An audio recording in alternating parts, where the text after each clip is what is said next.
Hi everyone, Mrs. Larson here. Today we are going to make a water bead sensory window. First, you need to get an empty bowl. Then measure out 3 tablespoons of water beads. Next, get 3½ cups of water. Last, get a gallon-sized baggie and some tape. First, start with an empty bowl. Nothing in there. Next, add 3 tablespoons of water beads.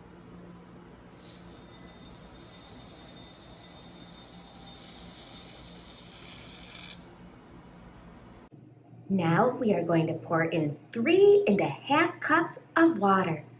Get ready, let's go. Pour it all in.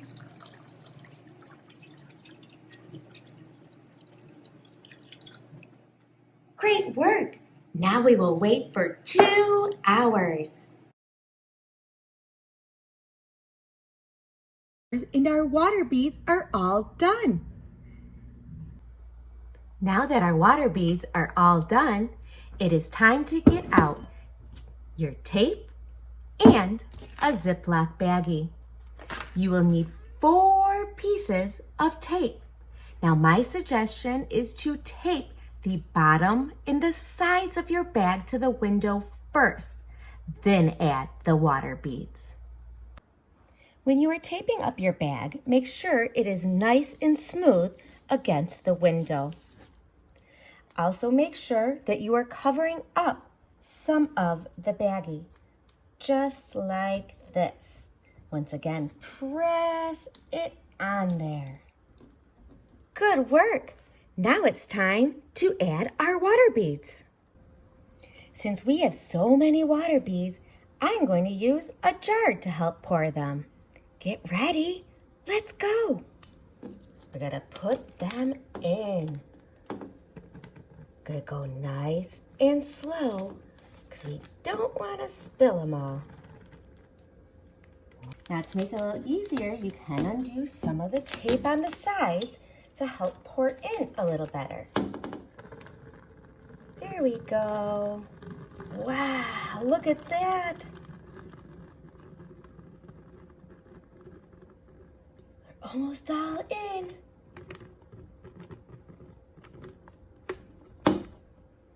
There we go. Look at our water bead sensory video. Now let's get the rest of that air out. We're gonna seal it up most of the way. Use that pincher grasp. Okay, now get the last of that air out. Good work, and seal it up. Put your tape on. Get your last piece of tape. Put it over the top. And now your sensory bead window is ready. You can play in it. You could even write some letters. An L for Larson. You can push them up, push them down. You can find colors in there. Way to go, everyone. Great job with your sensory bead window. Thank you for watching. See you guys next time.